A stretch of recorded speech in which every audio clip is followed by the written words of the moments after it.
Sword of Coming, episode 75. Untuk melihat video selengkapnya, sahabat bisa kunjungi playlist yang telah Sabta Novel sediakan. Yuk mari, kita berimajinasi bersama dan masuk ke alur ceritanya.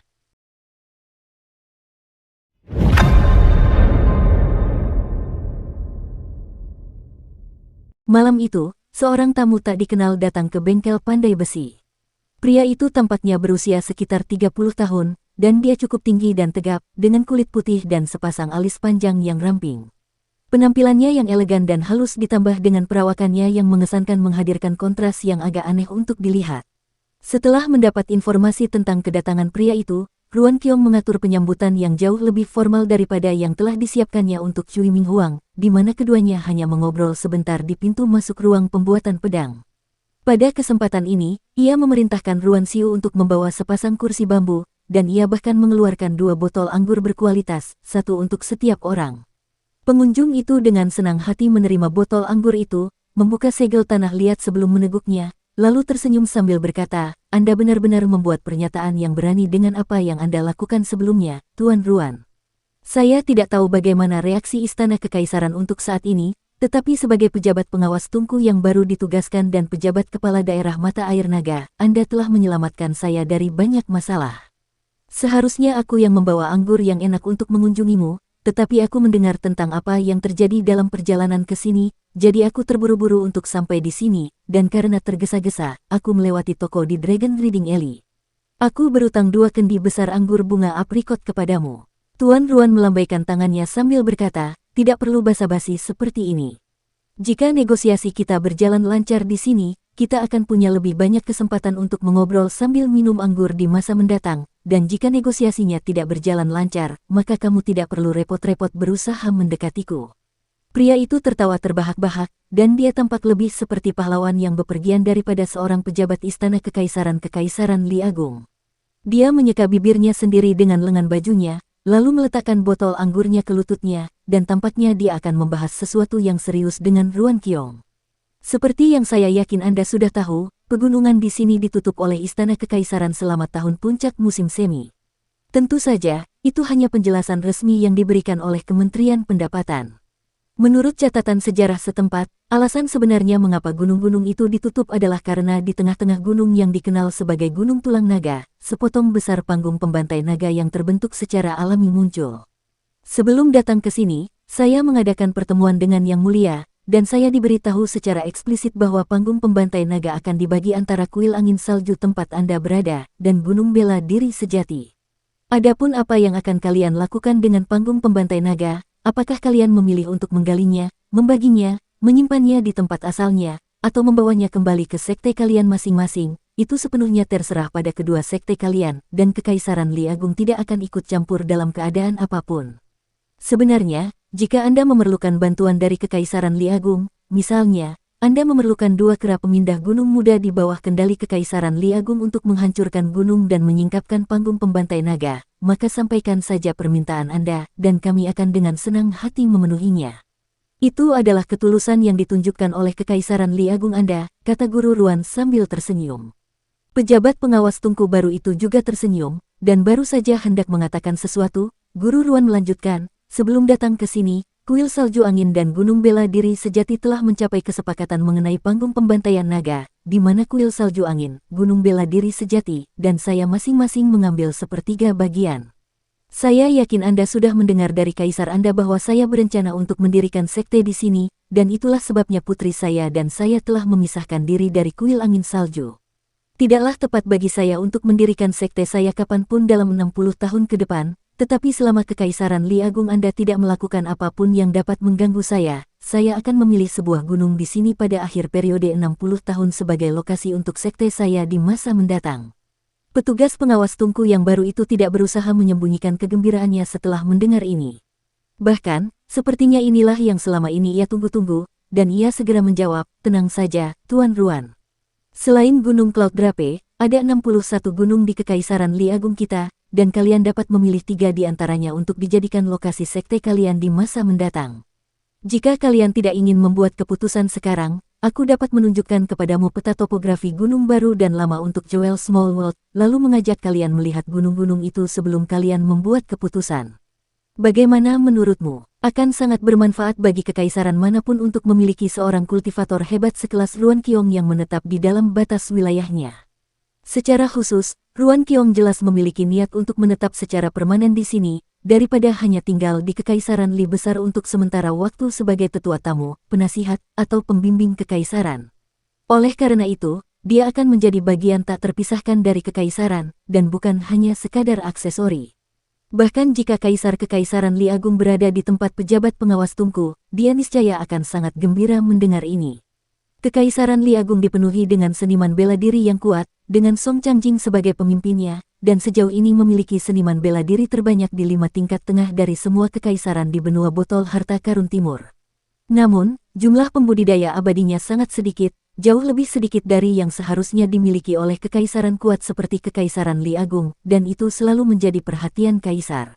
Ruan Qiong tersenyum sambil berkata, aku tidak terburu-buru memilih gunung manapun.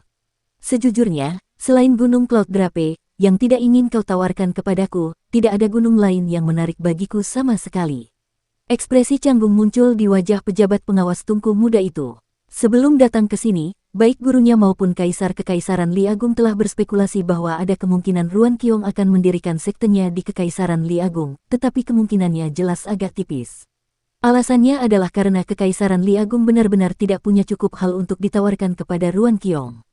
Terkait dengan panggung pembantaian naga, jika bukan karena fakta bahwa Ruan Qiong cukup kuat untuk bernegosiasi dengan kuil angin salju dan gunung bela diri sejati, tidak mungkin Kekaisaran Li Agung berani menentang kedua sekte itu hanya untuk menenangkan Ruan Qiong. Konsekuensi dari melakukan hal seperti itu akan terlalu berat bagi Kekaisaran untuk ditanggung. Ruan Qiong tiba-tiba berkata, kuil angin salju dan gunung bela diri sejati tidak pernah mengajukan usulan ini, tetapi aku pribadi berharap Kekaisaran Li Agung kalian dapat menyediakan 2 senjata yang cukup tajam, entah itu pedang atau golok. Jenis senjata tidak masalah, asalkan bisa digunakan untuk membelah panggung pembantai naga. Bawalah kepadaku, dan aku akan membantumu meneruskannya kepada 2 kultivator militer yang telah dikirim ke sini. Tidak ada yang terburu-buru dalam masalah ini, jadi kau bisa menyampaikan permintaanku ke Istana Kekaisaran dan menunggu tanggapan dari Kaisar. Petugas pengawas Tunku mempertimbangkan permintaan itu sejenak, lalu berkata, saya bisa mengambil keputusan itu, Tuan Ruan. Anggap saja sudah selesai. Ruan Qiong mengangguk sebagai jawaban, lalu menyesap anggurnya, tampak cukup senang dengan sikap dan ketegasan petugas pengawas Tunku. Ia harus berhadapan dengan petugas pengawas Tunku baru bernama Wu Yuan ini untuk waktu yang lama, jadi ia sangat lega melihat bahwa ia tidak berhadapan dengan seseorang yang bodoh atau pengecut. Setelah ragu sejenak, Wu Yuan meneguk anggurnya, tampaknya untuk menguatkan tekadnya sendiri, lalu berkata, Tuan Ruan, pertama-tama, ke-30 atau lebih tempat pembakaran naga di luar kota akan mulai beroperasi lagi, tetapi mulai sekarang, mereka hanya akan memproduksi keramik biasa untuk digunakan di Istana Kekaisaran. Kedua, setelah kantor kabupaten baru dibangun di sisi timur kota, Undang-undang Kekaisaran Li Agung akan dirilis pada plakat agar semua orang dapat melihatnya, dan kami juga akan mengirim orang untuk mengumumkan dan menjelaskan undang-undang baru ini. Ini agar kami dapat membuat penduduk kota sadar bahwa mereka sekarang adalah warga Kekaisaran Li Agung. Ekspresi dingin muncul di wajah Ruan Qiong saat dia melirik Wu Yuan, dan yang lainnya tersenyum dan menjelaskan, tentu saja, hukum-hukum ini hanya berlaku untuk penduduk biasa di kota ini. Dalam 60 tahun ke depan, aturan Anda akan tetap menjadi yang terpenting di kota ini, diikuti oleh aturan dari 4 marga dan 10 klan, dan baru setelah itu muncul hukum Kekaisaran Li Agung. Jika ada konflik dalam aturan tersebut, hierarki yang baru saja saya sebutkan akan memutuskan mana yang lebih diutamakan. Dalam radius 500 km dari kota, Kekaisaran Li Agung kami tidak akan mengganggu apapun yang Anda lakukan, dan kami akan memberi Anda dukungan tanpa syarat. Saya tidak yakin apakah Anda ingat kultivator dari Sungai Asap Ungu itu. Setelah kau menghancurkan tubuh fisiknya, dia masih tidak belajar dari kesalahannya dan mencoba menggunakan koneksinya di ibu kota untuk mengeluh kepada Kaisar. Begitu tuanku mendengar tentang ini, dia segera mengirim seseorang untuk memusnahkan jiwanya. Alis Ruan Qiong sedikit berkerut karena kesal. Katakan pada tuanmu untuk tidak melakukan hal-hal yang tidak perlu seperti itu. Tidak perlu melakukan hal-hal seperti ini di belakangku. Aku hanya seorang pandai besi, aku tidak suka semua urusan yang aneh ini. Jika Kekaisaran Li Agungmu benar-benar ingin menunjukkan ketulusannya kepadaku, maka berikanlah aku manfaat yang nyata, dan itu sudah cukup. Mengenai apakah aku menerima manfaat tersebut, itu terserah padaku.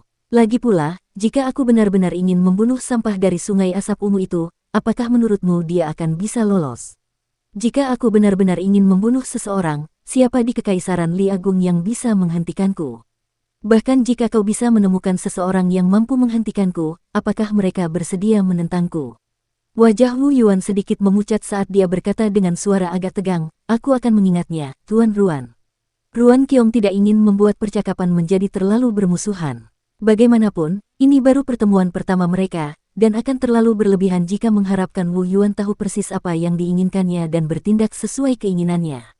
Oleh karena itu, ia mengalihkan pokok bahasan untuk meredakan ketegangan di udara. Seharusnya menjadi tanggung jawab Istana Kekaisaran untuk membangun paviliun Wencang dan kuil orang bijak bela diri, menetapkan Dewa Gunung dan Air resmi, dan melarang semua kuil tidak resmi di wilayah mereka. Bagaimana Anda berencana untuk melaksanakan tugas-tugas ini di kota? Baru saja dimarahi Ruan Qiong, Wu Yuan mempertimbangkan jawabannya dengan saksama kali ini sebelum memberikan jawaban. Sehubungan dengan pembangunan paviliun Wencang dan kuil orang bijak bela diri, para pejabat ahli astronomi dan Feng Shui Kekaisaran Li Agung memiliki dua lokasi dalam pikiran, salah satunya adalah Gunung Porselen yang terletak di sebelah utara kota, sementara yang lainnya adalah makam abadi di tenggara. Dua orang yang mengawasi ritual itu adalah pasangan individu yang muncul dari kota itu, dan kebetulan salah satu dari mereka adalah seorang sarjana yang ulung, sementara yang lain adalah seniman bela diri yang ternama. Keduanya juga telah memberikan kontribusi yang signifikan bagi Kekaisaran Li Agung kita. Bagaimana menurutmu, Tuan Ruan?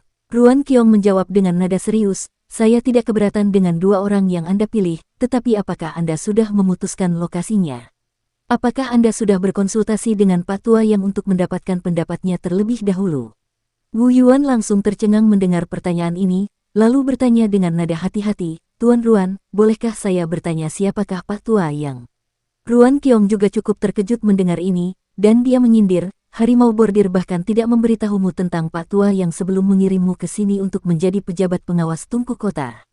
Jujurlah padaku, apakah kau berada dalam posisi yang sama dengan Qi Jingchun? Apakah kau melakukan kesalahan di Istana Kekaisaran dan akhirnya dibuang ke sini sebagai hukuman? Jika memang begitu, maka aku harus membatalkan semua yang telah kita sepakati sebelumnya. Wu Yuan tidak hanya benar-benar bingung dengan situasi ini, dia juga tidak tahu bagaimana menjelaskannya. Sementara itu, tiga orang yang usianya hampir sama duduk di tanah di samping sumur. Ruan Xiu sedang mengajari Chen Pingan nama-nama titik akupuntur di tubuh manusia dan kegunaannya dalam kultivasi, sementara anak laki-laki lainnya tiba-tiba mendatangi mereka. Awalnya, Ruan Xiu dan Chen Pingan tetap diam sambil menatap anak laki-laki itu, yang memiliki serangkaian fitur wajah yang agak halus. Ada tanda lahir merah kecil di dahinya, dan dia tampak sangat ramah dan bersahabat. Namun, baik Chen Pingan maupun Ruan Xiu telah meremehkan kegigihan dan sifatnya yang tidak tahu malu.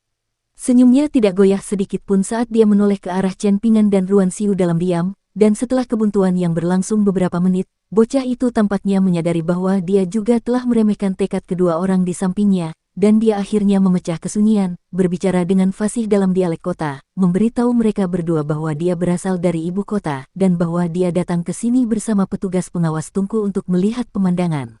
Secara khusus, dia benar-benar ingin melihat Gunung Porselen. Kenapa kau tidak melanjutkan pembahasanmu tentang titik akupuntur? Jangan pelit, aku hanya ingin mendengar apa yang kau bicarakan. Bukannya aku akan tiba-tiba menjadi dewa bumi hanya karena mendengar pembicaraanmu. Setelah itu, Chen Pingan dan Ruan Xiu melanjutkan diskusi mereka, tidak lagi menghiraukan tamu tak diundang ini. Saya harus katakan, tulisan tangan Anda tidak bagus. Jelas Anda tidak meluangkan banyak waktu dan upaya untuk melatih tulisan tangan Anda. Tulisan Anda sangat tidak jelas, seperti minyak yang mengapung di permukaan air. Selain itu, penjelasan yang Anda berikan di sini tidak begitu lengkap. Anda hanya menyebutkan apa, tetapi sekarang, bagaimana, atau mengapa, yang sama pentingnya, jika tidak lebih penting. Dukung terus channel YouTube Sabta Novel. Kau akan melewatkan titik akupuntur ini begitu saja. Kenapa kau tidak menunjukkan titik akupuntur dan song kepadanya? Apa karena agak canggung? Kalau kau terlalu malu untuk menunjukkannya, aku bisa menunjukkannya kepadamu. Kenapa kau menatapku seperti itu? Ah, kau pasti salah paham dengan maksudku. Yang ingin kukatakan adalah aku akan menunjukkannya pada tubuhku sendiri, bukan pada tubuhmu. Bahkan makhluk maha kuasa akan kesulitan menemukan titik akupuntur dan zong di tubuhmu, jadi tidak ada gunanya bagiku untuk mencoba. Hei, kenapa kau memukulku? Aduh, lagi, maafkan aku, berhenti. Kenapa kau melewatkan 3 titik akupuntur integral di punggung juga? Seperti kata pepatah, membuka 3 titik akupuntur integral di punggung adalah setengah dari pekerjaan yang dilakukan, jadi itu jelas sangat penting. Catatan, titik akupuntur dan zong terletak di bagian tengah dada, oleh karena itu agak sulit untuk menunjuknya pada tubuh wanita. Kita lanjut ke alur ceritanya. Pada akhirnya, Wu Yuanlah yang turun tangan untuk menyelamatkan Chen Pingan dan Ruan Xiu dari bocah lelaki yang mengganggu itu, dan mereka berdua meninggalkan toko pandai besi bersama-sama. Chen Pingan dan Ruan Xiu duduk di tepi sumur, dan Ruan Xiu melirik kedua sosok yang pergi itu sambil berkata, yang lebih tua dari keduanya adalah seorang pejabat, tetapi aku tidak yakin tentang anak laki-laki itu. Aku tidak merasakan sesuatu yang istimewa tentangnya. Mungkin dia adalah pembantu terpelajar pria itu. Ada banyak cendekiawan kaya di dunia luar yang berkeliling dengan pembantu terpelajar di sisi mereka. Chen Pingan mengangguk sebagai jawaban. Tak lama kemudian, Ruan Qiong berjalan menuju sumur dengan ekspresi tegas, lalu memerintahkan, Chen Pingan, ikutlah denganku. Chen Pingan berdiri dengan ekspresi bingung. Ruan Xiu telah mengatakan kepadanya bahwa ayahnya bersedia meminjamkannya uang, tetapi dia harus menunggu sekitar 10 hari. Mungkinkah Ruan Qiong telah mengingkari janjinya? Ruan Xiu juga sedikit khawatir, jadi dia mengikuti di belakang Chen Pingan. Ruan Qiong duduk di kursi bambu, lalu memberi isyarat kepada Chen Pingan untuk duduk di kursi yang baru saja ditempati Wu Yuan. Ruan Xiu berdeham, lalu tersenyum dan berkata, "Ayah, kedua kursi ini dibuat oleh Chen Pingan. Cukup nyaman, kan? Ada hal serius yang ingin aku bicarakan dengan Chen Pingan, jadi jangan ganggu kami, Xiu-Xiu," kata Ruan Qiong dengan ekspresi muram. "Silakan, Tuan Ruan," pinta Chen Pingan sambil buru-buru menegakkan duduknya. Ruan Qiong mengeluarkan sekitar 3 atau 4 tael dari lengan bajunya, lalu memberi instruksi, "Pergilah ke gang berkuda naga dan belikan aku sebotol anggur bunga persik musim semi-premium. Kamu bisa membeli beberapa kue kering dengan sisa uang perak itu." Ruan Xiu agak enggan melakukan apa yang diperintahkan, jadi Ruan Qiong mengancam akan menyimpan perak itu lagi sambil berkata, "Kalau begitu, kamu bisa pergi mengawasi api di tungku ruang pembuatan pedang." Ruan Xiu segera meraih perak itu dan bergegas pergi.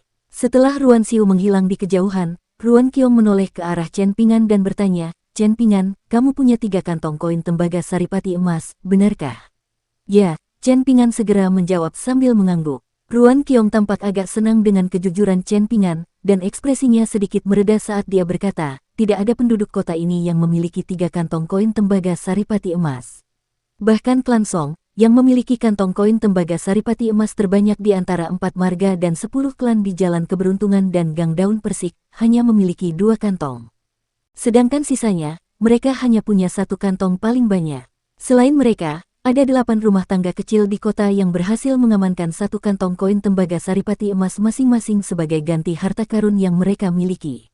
Saat ini, sebagian besar artefak tua yang berharga di kota telah diambil, dan hanya ada sekitar 7 atau 8 yang layak tersisa. Mulai sekarang, akan semakin banyak orang luar yang datang ke kota. Tentu saja, kamu tidak perlu khawatir tentang keselamatanmu sendiri, jadi aku akan bersikap terbuka dan jujur kepadamu. Aku harap kamu dapat menggunakan 3 kantong koin tembaga esensi emasmu dengan bijak dan efektif. Jangan sia-siakan dengan sembarangan, tetapi jangan juga menyimpannya dengan keras kepala. Sebelum aku mengambil alih, kota ini akan membuka pintunya bagi dunia luar setiap 60 tahun sekali, dan sekitar 20 hingga 30 orang luar akan diizinkan masuk ke kota untuk mencari peluang yang ditakdirkan setiap kali. Mulai sekarang, praktik itu tidak ada lagi, dan tempat ini akan menjadi seperti kota biasa di Kekaisaran Li Agung. Oleh karena itu, 3 kantong koin tembaga saripati emasmu akan sangat menarik perhatian, dan akhirnya, itu hanya akan menarik masalah untukmu. Aku seorang pria yang berusaha menghindari masalah sebisa mungkin, tetapi jika kamu mendapat masalah, aku tidak punya pilihan selain membelamu. Aku tidak ingin harus bertindak sebagai pengawal untuk anak nakal sepertimu sepanjang waktu, jadi aku punya sedikit saran untukmu, tetapi terserah padamu apakah kamu mengikuti saranku atau tidak. Sebelum aku menyampaikan saranku, izinkan aku menjelaskan satu hal kepadamu, inilah saatnya koin tembaga saripati emas berada pada titik tertinggi nilainya, tetapi tidak sembarang orang dapat menghabiskannya. Kaisar Kekaisaran Li Agung berencana untuk mencabut pembatasan pada semua 61 gunung kecuali Gunung Cloud Drape untuk dijual kepada kekuatan dan sekte yang bersekutu dengan Kekaisaran Li Agung. Harga gunung-gunung akan bervariasi tergantung pada ukurannya, dan banyak orang di luar sana yang tergiur dengan prospek ini. Meskipun formasi Jewel Small World telah hancur, dan telah direduksi menjadi tanah yang diberkati, sehingga mengakibatkan penurunan tajam dalam energi spiritual di sini, gunung-gunung di tempat ini masih jauh lebih unggul daripada yang ada di luar. Faktanya, mereka tidak kalah sedikit pun bahkan jika dibandingkan dengan pegunungan yang diawasi oleh Dewa Gunung resmi. Selain itu, Kaisar Kekaisaran Li Agung telah menyatakan bahwa ia akan menugaskan Dewa Gunung Agung, 3 Dewa Gunung, dan Dewa Sungai di tempat ini. Dengan begitu banyak dewa gunung dan sungai di tempat yang begitu kecil, tanah yang diberkati ini pasti akan terus berkembang bahkan 60 tahun dari sekarang. Energi spiritual di sini akan tetap melimpah, jadi ini adalah waktu terbaik untuk membeli beberapa gunung, dan itu pasti akan terbukti menjadi investasi yang menguntungkan. Bagaimana jika saya membeli gunung hari ini, tetapi besok malah mati? Tanya Chen Pingan. Ini adalah kekhawatiran yang sangat realistis, dan senyum langka muncul di wajah Ruan Qiong saat dia menjawab, pertama, selama kamu terus melakukan hal yang benar dan tidak melanggar aturan di kota ini, aku jamin kamu tidak akan mati begitu saja tanpa alasan. Qi Jingchun harus berhati-hati dengan semua yang dia lakukan karena dia takut dunia kecil permata akan hancur jika dia bertindak terlalu jauh, tetapi keraguan seperti itu tidak lagi diperlukan. Jika ada sampah seperti si kera pemindah gunung berani mengejarmu sekarang, aku akan memastikan dia tidak akan meninggalkan tempat ini hidup-hidup. Kembali ke penjualan gunung, Istana Kekaisaran Li Agung menjual gunung-gunung ini dengan harga murah untuk membangun karma baik dengan kekuatan tertentu di luar kekaisaran. Pada dasarnya, ini seperti pedagang yang menjual barang dagangannya dengan harga di bawah harga pokok. Selain itu, mereka telah berjanji bahwa meskipun seorang pembeli gunung meninggal dan tidak memiliki keturunan untuk mewarisi gunung tersebut, Kekaisaran Li Agung akan tetap membiarkan gunung tersebut tidak tersentuh selama 300 tahun sejak tanggal pembelian. Hal terakhir yang harus saya sampaikan kepada Anda adalah bahwa saya akan mengklaim 3 gunung dengan feng shui terbaik, dan saya menyarankan Anda untuk membeli gunung yang berdekatan dengan gunung saya. Anda mungkin tidak memiliki kemampuan untuk memanfaatkan pegunungan untuk mendapatkan keuntungan, tetapi paling tidak, Anda dapat menyewakan pegunungan Anda selama 500 tahun, dan Anda akan menerima dividen setiap tahun. Itu akan menjadi pendapatan pasif yang dapat Anda nikmati saat Anda berada di sini, dan bahkan setelah Anda tiada, keturunan Anda akan tetap menuai hasilnya. Pendapatan pasif semacam ini merupakan sesuatu yang diimpikan oleh banyak klan dan sekte yang kuat, tetapi Ruan Qiong menahan diri untuk tidak memberitahu Chen Pingan karena tidak pantas bagi seorang bijak seperti dia untuk membanggakannya kepada seorang anak kecil. Bisakah Anda memberitahu saya tentang harga gunung-gunung itu, Tuan Ruan? Chen Pingan bertanya dengan rasa ingin tahu. Gunung terkecil telah diberi nama Gunung Permata Sejati oleh Kekaisaran Li Agung, dan harga yang diminta adalah 1 koin tembaga saripati emas, tetapi harus berupa koin ucapan selamat musim semi, jawab Ruan Qiong. Chen Pingan tercengang, hanya 1 koin tembaga esensi emas. Ruan Qiong terkekeh menanggapi, jangan tertipu, mereka menyebutnya gunung, tetapi sebenarnya itu hanya bukit kecil, dan 1 koin musim semi ucapan harganya sangat mahal. Satu-satunya alasan mengapa harganya begitu mahal adalah karena Kekaisaran Li Agung tidak dapat meminta setengah koin tembaga esensi emas. Meskipun itu hanya sebuah bukit, itu akan tetap menjadi milikku selama 500 tahun ke depan hanya dengan 1 koin tembaga. Tidak peduli bagaimana aku memikirkannya, itu tampak seperti transaksi yang fantastis, gumam Chen Pingan dalam hati. Ruan Qiong melanjutkan, harga yang diminta untuk gunung-gunung berukuran sedang, seperti Gunung Angsa Liar dan Gunung Lentera Teratai, akan berada di kisaran 10 hingga 15 koin tembaga saripati emas, sementara gunung-gunung yang paling mahal adalah Pegunungan Mata Air Kering, Gunung Dupa, dan Gunung Keanggunan Ilahi, yang masing-masing akan berharga 25 hingga 30 koin tembaga saripati emas. Pada akhirnya, yang diinginkan Kekaisaran Li Agung bukanlah koin tembaga dan emas murni. Sebaliknya, mereka ingin mempertahankan 4 marga dan 10 marga, serta semua koneksi mereka di benua botol harta karun timur. Yang mereka harapkan adalah para pendukung di balik 4 marga dan 10 marga itu muncul dan memulai kontak dengan Kekaisaran Li Agung. Alis Chen Pingan sedikit berkerut saat dia berkata, tapi Tuan Ruan, bukankah aku akan menarik banyak perhatian pada diriku sendiri dengan memanfaatkan kesempatan ini? Bukankah aku akan mendapatkan banyak musuh? Ruan Qiong tertawa terbahak-bahak setelah mendengar ini. Jangan lupa bahwa kamu juga punya pendukung, dan dia duduk tepat di depanmu. Chen Pingan menggaruk kepalanya dan tidak langsung memberikan jawaban. Alih-alih merasa kesal dengan keraguan Chen Pingan, Ruan Qiong justru merasa senang, dan berkata, senang melihatmu tidak membiarkan hal-hal menjadi sombong, hanya karena aku mendukungmu. Kembalilah ke Clivase Eli dan pikirkan baik-baik apa yang baru saja kukatakan kepadamu. Cobalah untuk memberiku jawaban paling lambat besok karena semakin lama kamu menunda, semakin besar kemungkinan akan terjadi kejadian yang tidak terduga. Aku tidak menggertakmu di sini, aku mengatakan yang sebenarnya. Setelah meninggalkan toko pandai besi, Chen Pingan masih dalam keadaan syok bahkan saat ia tiba di jembatan batu. Dulu, ia pernah membayangkan bagaimana jadinya jika ia hidup berkelimpahan, tetapi imajinasinya hanya terbatas pada hal-hal seperti sesekali dapat menikmati roti kukus isi daging dan tang hulus, memperbaiki rumah leluhur sehingga benar-benar tampak seperti rumah, memasang sajak-sajak pendek dan dewa pintu selama festival musim semi, serta mempersembahkan anggur dan kue kering yang enak untuk makam orang tuanya. Tidak pernah terbayangkan dalam mimpinya yang terliar bahwa ia akan mampu memiliki beberapa gunung selama berabad-abad.